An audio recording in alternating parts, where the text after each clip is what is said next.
La naissance du serviteur et messager, Isa, fils de Maryam, la Vierge. Allah dit, rappelle dans le livre, le Coran, Maryam.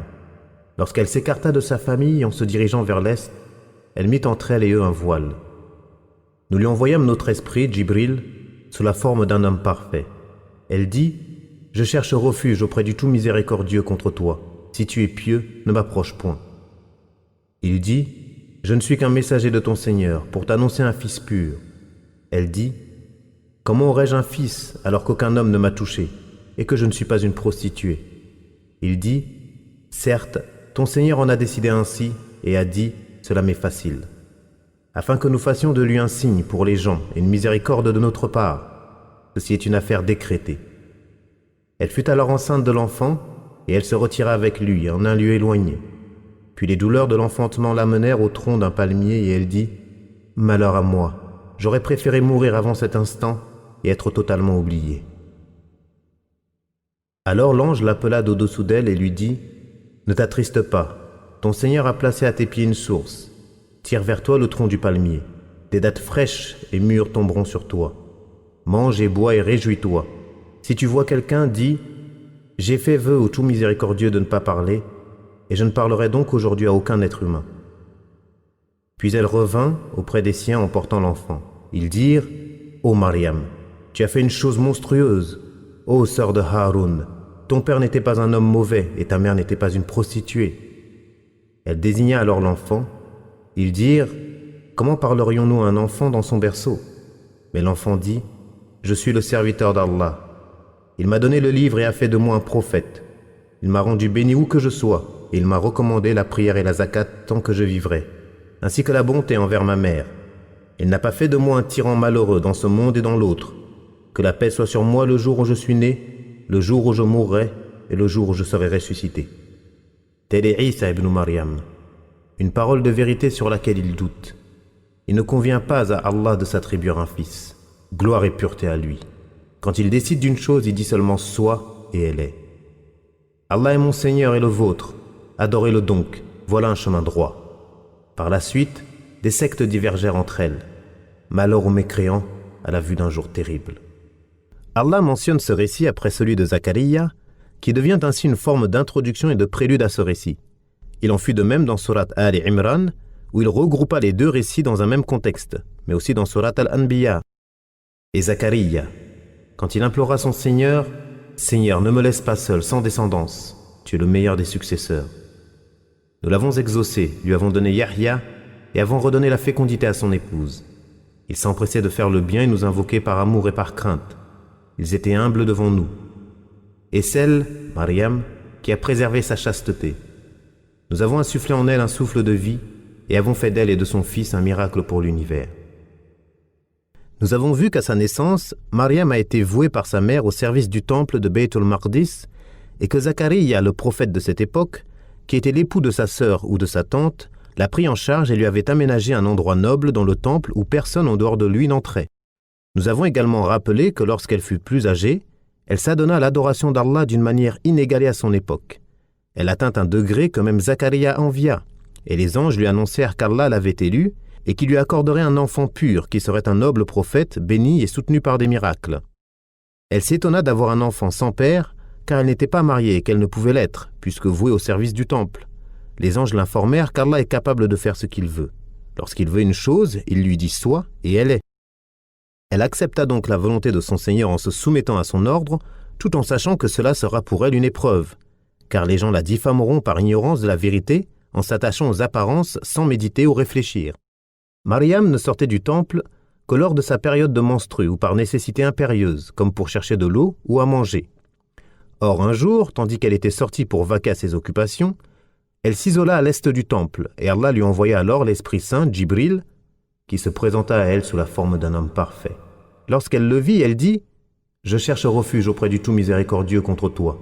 Si tu es pieux, ne m'approche point. » Abul Ali a dit « Elle savait que celui qui craint Allah pouvait s'abstenir du péché en se souvenant d'Allah. Cela rejette l'avis de ceux qui prétendent qu'il y avait parmi les enfants d'Israël un pervers dont le nom était pieux, Taqi. C'est une parole fausse, sans aucun fondement et compte parmi les pires propos. L'ange s'adressa à elle en disant je ne suis qu'un messager de ton Seigneur. C'est-à-dire que je ne suis pas un être humain, mais un ange envoyé par Allah pour t'annoncer un fils pur. Elle dit, comment aurais-je un fils alors qu'aucun homme ne m'a touché, que je ne suis pas une prostituée? C'est-à-dire, je n'ai pas d'époux et je ne suis pas de celles qui s'adonnent à la prostitution. Il dit, certes ton Seigneur en a décidé ainsi et a dit, cela m'est facile. L'ange répondit à son étonnement de donner naissance à un enfant dans sa situation en disant, certes ton Seigneur en a décidé ainsi. C'est-à-dire qu'il a promis qu'il créerait de toi un enfant, bien que tu ne sois pas marié, ne sois pas une prostituée.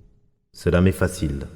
Cela est aisé et simple pour lui car il est capable de réaliser ce qu'il veut, afin que nous fassions de lui un signe pour les gens. C'est-à-dire, nous ferons de sa création et cet événement une preuve de la perfection de notre capacité de créer ce que nous voulons. Allah a créé Adam sans père ni mère, Hawa d'un homme sans femme, Isa d'une femme sans homme, et tous les autres êtres d'un mâle et d'une femelle. Et une miséricorde de notre part. C'est-à-dire, nous ferons miséricorde aux gens à travers lui, car il les appellera à Allah, dans son enfance et à sa maturité, afin qu'ils adorent Allah l'unique, sans lui accorder d'associés et lui attribuer de compagnes, d'enfants, d'associés, d'égal, de contraires ou de semblables. Ceci est une affaire décrétée. Il est possible que ce soit une parole de Jibril qui rappelle que cette décision a été prédestinée, décrétée, décidée et confirmée par Allah. C'est l'avis de Muhammad ibn Ishaq qu'Ibn Jarir a adopté sans l'attribuer à aucun autre. Il est également possible que cela soit une allusion au souffle de Jibril en elle, comme Allah dit.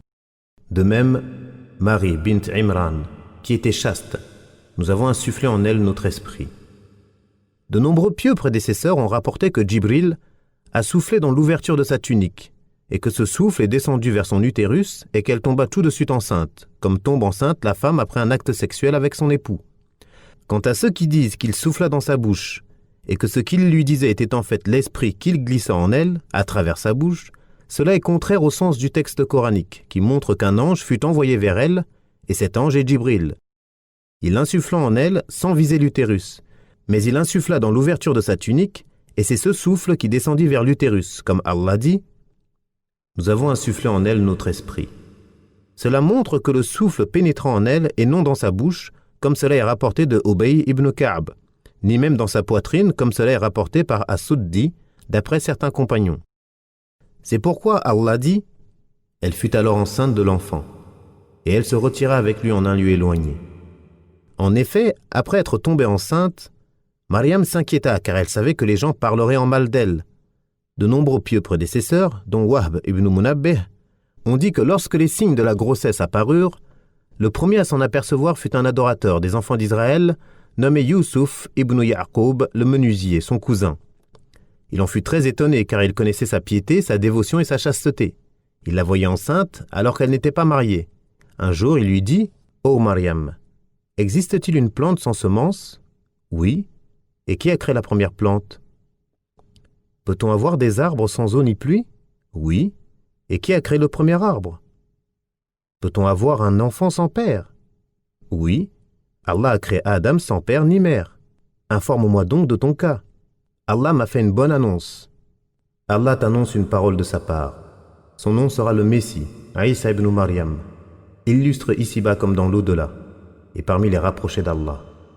Il parlera aux gens dans le berceau et en son âge mûr, et il sera du nombre des vertueux. On rapporte que Zacharia l'interrogea de la même façon et qu'elle répondit de la même manière, et Allah est plus savant. Il semble que Mariam ait porté son enfant pendant 9 mois comme toutes les femmes, et s'il en avait été autrement, cela aurait été mentionné. Toutefois, Ibn Abbas et Ikrima rapportent qu'elle le porta durant 8 mois. On rapporte également d'Ibn Abbas qu'elle le mit au monde aussitôt qu'il fut conçu. D'autres prétendent qu'elle ne l'a porté que 9 heures, en s'appuyant sur ce verset. Elle fut alors enceinte de l'enfant, et elle se retira avec lui en un lieu éloigné. Puis les douleurs de l'enfantement la menèrent au tronc d'un palmier. Cependant, ce qui est authentique est que les étapes se succèdent selon leur nature. Comme Allah dit, « Ne vois-tu pas qu'Allah a fait descendre une eau du ciel et que la terre devient alors verdoyante ? Puis nous avons fait du sperme un caillot de sang. Du caillot de sang, nous avons créé un embryon. Et de cet embryon, nous avons créé des os et avons revêtu les os de chair. Ensuite, nous l'avons transformé en une toute autre création. Béni soit Allah, le meilleur des créateurs. » Or, il est connu qu'il y a un intervalle de 40 jours entre chaque étape, comme cela est rapporté authentiquement du prophète. Elle dit « Malheur à moi, j'aurais préféré mourir avant cet instant et être totalement oubliée. » C'est une preuve que l'on peut souhaiter la mort dans les périodes de trouble, car elle savait que les gens l'accuseraient faussement et ne la croiraient pas, lorsqu'elle viendrait vers eux avec un bébé dans les bras, même s'ils connaissaient sa dévotion continue dans la mosquée, et qu'elle descendait d'une famille de prophètes et de religieux. Elle fut tellement soucieuse qu'elle alla jusqu'à souhaiter sa propre mort ou être totalement oubliée, c'est-à-dire n'avoir jamais existé. Alors, on l'appela d'au-dessous d'elle. Une autre lecture du verset donne le sens suivant. Celui qui était sous elle l'appela. Il y a deux avis à ce sujet. Le premier est qu'il s'agissait de Djibril. C'est l'avis d'Al-Aufi qui rapporte d'Ibn Abbas « Isa n'a parlé qu'en présence des gens ». C'est aussi l'avis de Saïd ibn Jubayr, Amr ibn Maymoun, Ad-Dahak, As-Suddi et Qatada. Mais pour Mujahid, Al-Hassan, Ibn Zaïd et Saïd ibn Jubayr, selon un autre avis, c'est bien son fils Isa qui s'adressa à elle. C'est là l'avis d'Ibn Jarir. Ne t'attriste pas. Ton Seigneur a placé à tes pieds une source. La majorité des savants dit qu'il s'agit d'une rivière, et cela est rapporté dans un hadith d'At-Tabarani. Mais sa chaîne de transmission est faible, comme l'a montré Ibn Jarir, et c'est là la vérité. Al-Hassan, Al-Rabi' ibn Anas, Ibn Aslam et d'autres ont dit que la source désignait son fils. Mais l'avis authentique est le premier, d'après la parole d'Allah, « Tire vers toi le tronc du palmier. Des dattes fraîches et mûres tomberont sur toi. » Ainsi, il a mentionné la nourriture et la boisson, et c'est pourquoi il dit « Mange et bois et réjouis-toi. » On dit que le tronc était sec, ou au contraire que le palmier était chargé de fruits. Mais Allah est plus savant. Il est possible que ce palmier n'avait pas alors encore produit de fruits, car la naissance de Isa eut lieu en hiver, ce qui n'est pas la saison de la floraison. C'est ce que l'on peut déduire de la parole d'Allah, qui mentionne la faveur qu'il lui accorde en disant « Des dattes fraîches et mûres tomberont sur toi. » Amr ibn Maymoun dit « Il n'y a rien de meilleur pour la femme en couche que les dattes sèches et fraîches. » Puis il récita ensuite ce verset. Allah dit « Si tu vois quelqu'un, dis « J'ai fait vœu au tout miséricordieux de ne pas parler. Je ne parlerai donc aujourd'hui à aucun être humain. » Cela fait partie des propos de celui qui l'a interpellé d'au-dessous d'elle en disant « Mange et bois et réjouis-toi. Si tu vois quelqu'un, dis, en lui faisant signe, j'ai fait un vœu au tout miséricordieux, d'observer le silence. » Qatada, As-Suddi et Ibn Aslam ont dit qu'il faisait partie de leur législation de renoncer à la parole et la nourriture, comme cela apparaît dans sa parole « Je ne parlerai donc aujourd'hui à aucun être humain. » Par contre, dans notre législation, il est détestable de garder le silence du matin au soir. Allah dit « Puis elle revint auprès des siens en portant l'enfant. Ils dirent « Ô Mariam, tu as fait une chose monstrueuse. Ô sœur de Haroun, ton père n'était pas un homme mauvais, ta mère n'était pas une prostituée. » De nombreux pieux prédécesseurs ont rapporté des gens du livre qu'après que Mariam ait disparu, ils partirent à sa recherche. Ils la trouvèrent là où elle s'était arrêtée, entourée de lumière.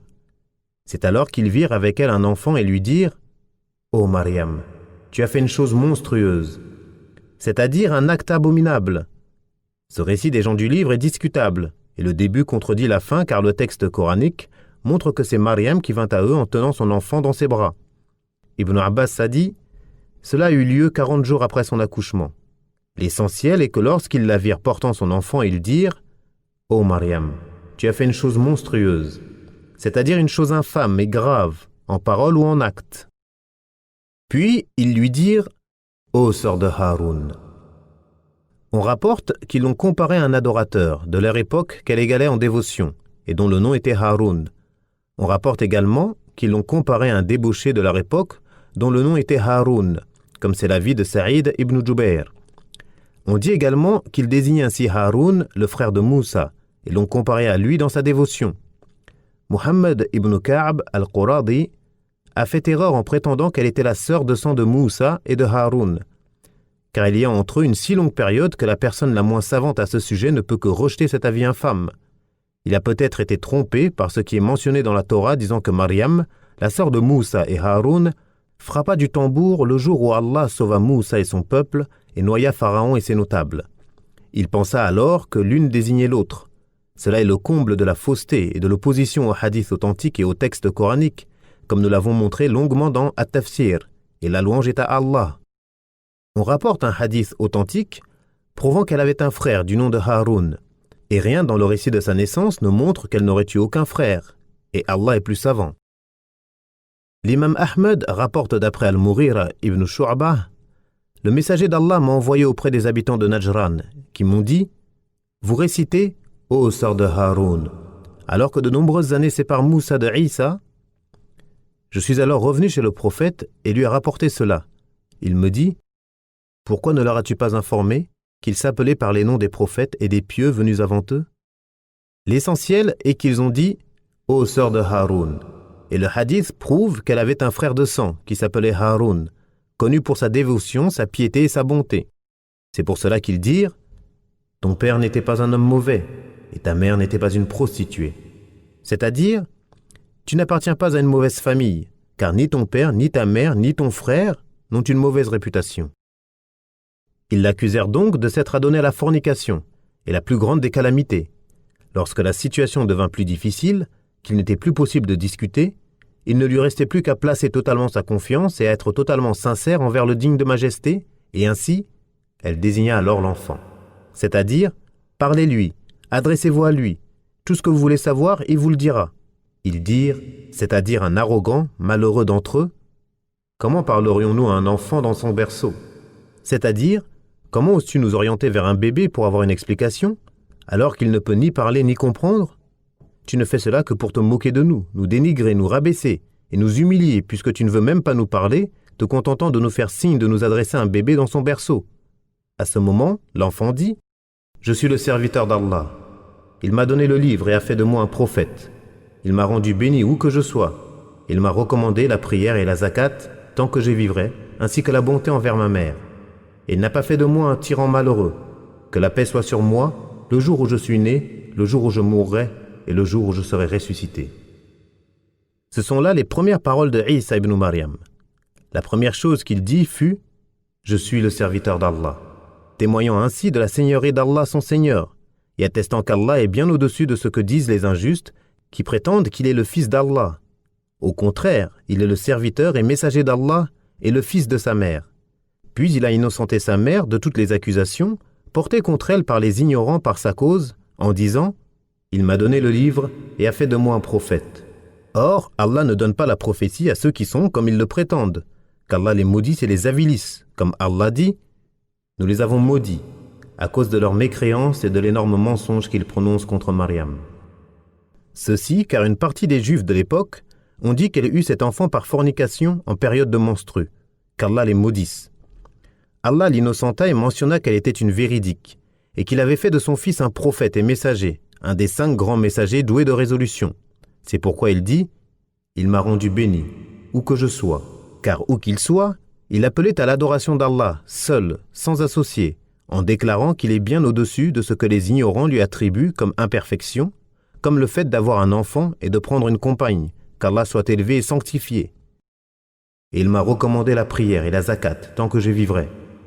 C'est là la fonction des serviteurs qui doivent s'acquitter de leur devoir envers le Tout-Puissant et le digne de louange, à travers la prière et la bienfaisance envers les créatures par la zakat, qui permet de purifier les âmes des mauvais caractères, et les biens importants par le don à tous ceux qui sont dans le besoin, aux hôtes, les dépenses en faveur de l'épouse, des parents et des proches. Le terme zakat englobe également l'ensemble des formes d'obéissance et d'actes de bien. Puis il dit: ainsi que la bonté envers ma mère. Il n'a pas fait de moi un tyran malheureux. C'est-à-dire qu'il m'a rendu bon envers ma mère, et mon devoir envers elle est d'autant plus grand qu'elle est ma seule génitrice. Il n'avait aucun parent en dehors d'elle. Gloire à celui qui fait exister les créatures et guide chacune d'elles vers ce qu'il a prédestiné. Il n'a pas fait de moi un tyran malheureux. C'est-à-dire, je ne suis ni violent ni dur, et aucun de mes propos et mes actes n'est contraire à l'ordre d'Allah et à l'obéissance qui lui est due. Que la paix soit sur moi le jour où je suis né, le jour où je mourrai et le jour où je serai ressuscité. Ce sont là les 3 moments dont nous avons déjà parlé dans le récit de Yahya ibn Zakariya. Allah mentionne ensuite son récit en exposant son cas et sa nature. Tel est Isa ibn Maryam, une parole de vérité sur laquelle il doute. Il ne convient pas à Allah de s'attribuer un fils. Gloire et pureté à lui.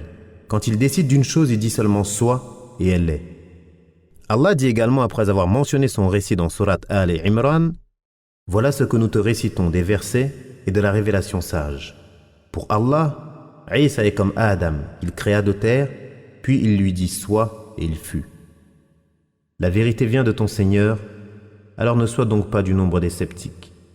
À ceux qui te contredisent à propos de la vérité, après que tu en aies été informé, tu n'as qu'à dire « Venez, appelons nos fils et les vôtres, nos femmes et les vôtres, nous et vous, puis implorons Allah afin que sa malédiction s'abatte sur les menteurs. » Voilà certes le récit véridique. Il n'y a de divinité digne d'adoration qu'Allah. En vérité, c'est Allah le puissant, le sage. Donc s'ils se détournent, alors Allah connaît bien les semeurs de désordre. Ainsi, lorsque la délégation de Najran vint au prophète, il comptait 14 responsables et 3 chefs, qui étaient les plus nobles d'entre eux. Al-Aqib, As-Sayyid et Abu Haritha ibn Al-Qama. Ils débattirent au sujet du Messie, et Allah révéla ces versets de la sourate Al-Imran pour cette raison. Il mentionna la nature du Messie, sa création et celle de sa mère avant lui. Il ordonna à son messager qu'il leur demande d'appeler sur eux la malédiction s'ils ne lui répondaient pas favorablement et ne le suivaient pas. Lorsqu'ils furent au pied du mur, ils firent volte-face, refusèrent et se décidèrent à partir. L'un d'entre eux, Al-Aqib ibn al-Masih, dit « Ô chrétiens, vous savez que Muhammad est un prophète envoyé, et il est venu à vous avec une parole claire concernant votre compagnon, Isa. Vous savez qu'aucun peuple n'a maudit un prophète et qu'après cela, leur élite ne perdure et leur végétation ne pousse. C'est là votre perte si vous le faites. Si vous voulez rester sur votre religion et garder votre avis sur votre compagnon, alors faites vos adieux à cet homme, Muhammad, et retournez chez vous. Ô chrétiens, vous savez que Muhammad est un prophète envoyé, et il est venu à vous avec une parole claire concernant votre compagnon, Isa. Vous savez qu'aucun peuple n'a maudit un prophète, et qu'après cela leur élite ne perdure et leur végétation ne pousse. C'est là votre perte si vous le faites. Si vous voulez rester sur votre religion et garder votre avis sur votre compagnon, alors faites vos adieux à cet homme, Muhammad, et retournez chez vous.